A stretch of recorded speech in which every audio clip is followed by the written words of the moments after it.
2000년대 초 머지않아 3-40년 안에 석유가 고갈된다며 새로운 에너지원을 찾아야 한다는 주장이 전 세계적으로 지배적이었습니다. 그런데 지금은 앞으로 200년 이상 충분히 사용할 만한 석유 자원이 있다고 합니다. 왜 갑자기 상황이 180도 바뀐 걸까? 그 이유는 바로 이 녀석에게 있습니다. 셰일가스. 셰일가스는 0.005mm 이하의 입자가 작은 진흙이 뭉쳐서 형성된 셰일층에 꼼짝도 못하고 갇혀있던 천연가스를 의미합니다. 아주 오래전부터 존재했지만 추출하지 못해서 아무 의미가 없었던 셰일가스가 추출 기술이 발전해감에 따라 이제는 국제 정세까지 변화시키고 있는 것입니다. 이번 영상에서는 천연가스의 역사와 함께 셰일가스에 대한 이야기를 해보려 합니다.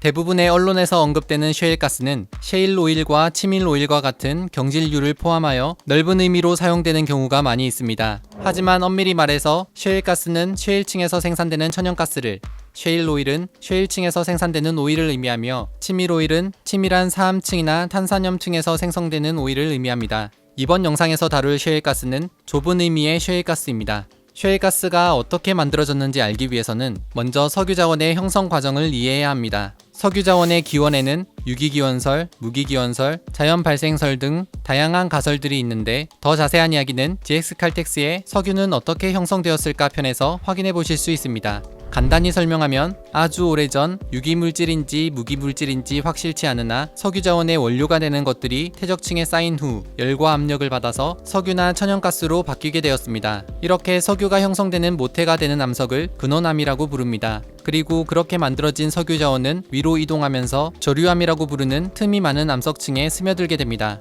그 주변으로 덮개암이라 부르는 아주 치밀한 암석이 석유와 천연가스층을 덮게 되면 석유자원이 새어나가지 않는 구조가 만들어지고 석유자원이 모여있는 유전이 만들어지는 것입니다. 이때 가벼운 순서대로 가장 상단에 천연가스, 그 다음이 석유, 마지막으로 물이 층을 이루며 자리 잡게 됩니다.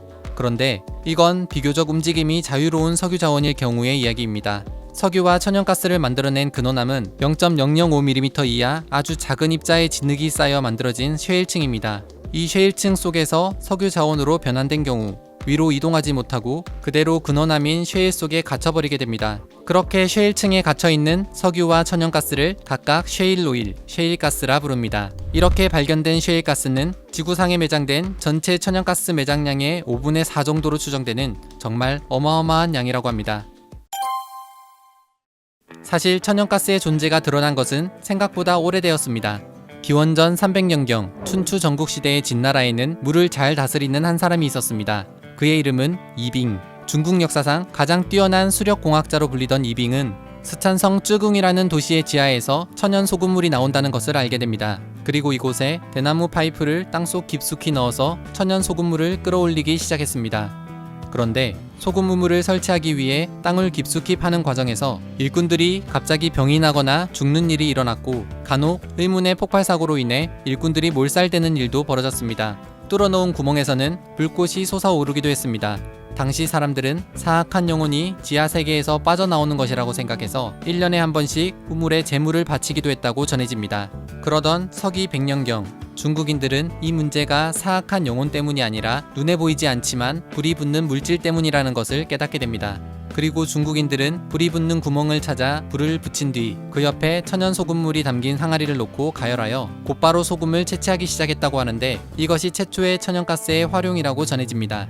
그러던 1609년 벨기에의 화학자 장 바프티스트 반 헬몬트는 천연가스는 아니지만 인류 최초로 인위적인 방법을 이용해서 석탄으로부터 가연성 가스를 추출하는 것에 성공했습니다. 이후 인간들은 가스를 어떻게 활용할지에 대한 연구를 본격적으로 시작했고 1792년에 이르러서는 스코틀랜드의 윌리엄 모독이란 사람이 금속 파이프를 설치하여 석탄가스를 자신의 집으로 끌어오면서 실내 가스등을 밝히는 것에 성공했습니다.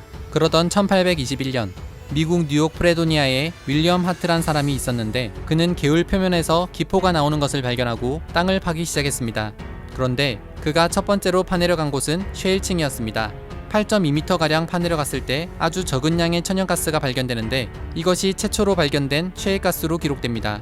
하지만 너무 적은 양의 가스였기 때문에 윌리엄 하트는 두 번의 시도를 더하게 되고 세 번째 시도에서 21m가량 파고 내려가자 제법 많은 양의 천연가스전을 발견하여 파이프를 설치한 뒤 천연가스를 판매하기 시작했습니다. 이것이 최초의 상업적 천연가스 생산이었습니다.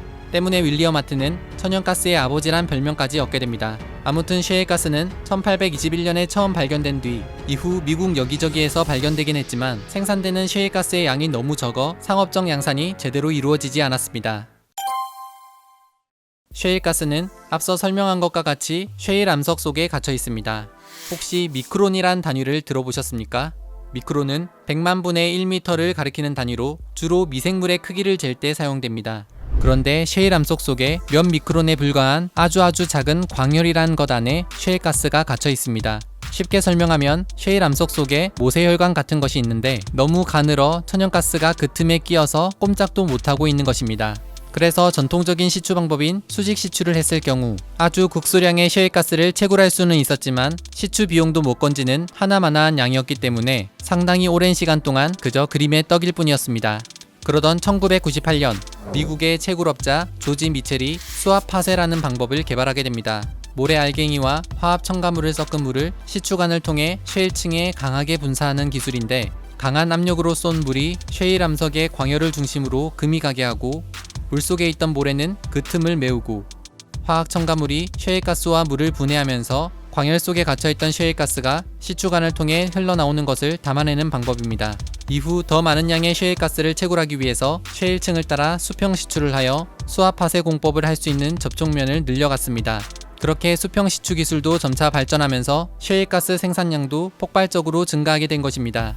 머지않아 석유 자원이 고갈될 것만 같았던 상황에서 200년은 거뜬히 쓰고도 남을 정도로 석유 자원을 채굴하게 한 에너지 기술 혁명, 그것이 바로 셰일 혁명입니다. 그리고 미국에서 시작된 셰일 혁명은 전 세계 에너지 판도를 변화시키고 있습니다.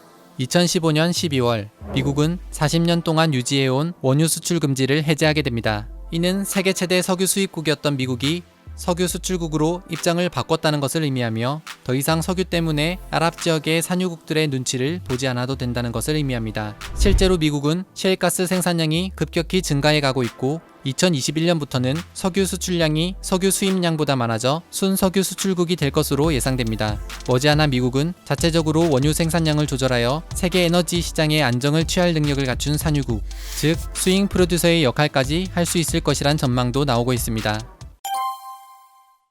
셰일가스 기술이 이렇게나 발달하고 있는데 왜 미국만 혜택을 보고 있는 것일까? 셰일가스가 미국에만 매장되어 있나 하는 생각도 들 것입니다. 하지만 셰일가스는 전 세계 여러 곳에 아주 많은 양이 매장되어 있습니다. 심지어 중국은 미국 매장량의 1.5배 정도 되는 세계 최대 셰일가스 매장국입니다. 그래서 중국도 미국과 같이 셰일 혁명이 일어날 것이라는 추측도 있었습니다. 하지만 중국은 셰일 혁명은커녕 미국을 제치고 세계 최대 석유 수입국이 돼버렸습니다. 도대체 중국은 미국과 무슨 차이가 있는 걸까? 셰일가스를 생산해내기 위해서는 몇 가지 조건이 필요합니다. 당연히 지리적으로 셰일가스가 매장되어 있어야 하고 수압 파쇄 공법과 수평 시추를 접목한 셰일가스 시추 기술이 필요합니다. 시추 장비를 다루기 위한 수많은 인력도 필요한데 장비를 빌리고 작업 임금을 치르기 위한 막대한 자본이 필요합니다. 여기까지만 볼 때 중국은 정치체제상 마음만 먹으면 어마어마한 노동력과 막대한 자본을 셰일가스 개발에 집중하고 중국이 가진 세계 최고의 기술 카피 능력으로 셰일가스 시추 기술도 습득하여 금방이라도 셰일가스를 펑펑 뽑아낼 것이라는 생각도 듭니다. 그런데 사실 중국에 없는 것이 하나 있습니다. 바로 사유재산권. 중국의 토지는 국가의 소유이며 국민에게는 토지 사용권만이 제공됩니다. 그래서 토지 아래에 매장된 광물에 대한 소유, 즉 광물권은 국가만이 가질 수 있는 특권입니다. 때문에 셰일가스를 채굴하더라도 매장지의 토지 사용권을 가진 사람들뿐 아니라 지방정부조차 한 푼도 얻지 못하는 구조입니다. 당연히 시민들과 지방정부는 비협조적으로 나올 수밖에 없기 때문에 셰일가스를 채굴하는데 많은 장애물이 있습니다. 사실 이 광물권이란 개념은 중국뿐 아니라 유럽 국가에서도 거의 없다고 합니다. 반면 미국의 경우는 일반인들도 토지의 사유재산권뿐 아니라 광물권까지 소유할 수 있고 지방정부도 세금의 형태로 직간접적 소득을 얻을 수 있습니다.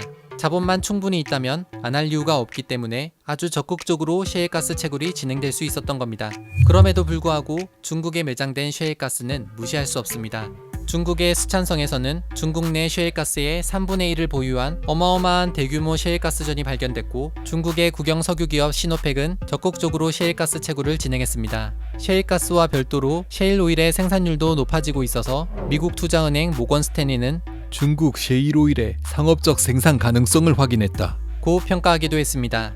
그런데 2019년 스촨성 룽셴 지역에서 잇따른 지진이 발생하며 인명피해로 이어졌고, 일각에서는 셰일가스 채굴의 원인일 가능성을 제기했습니다.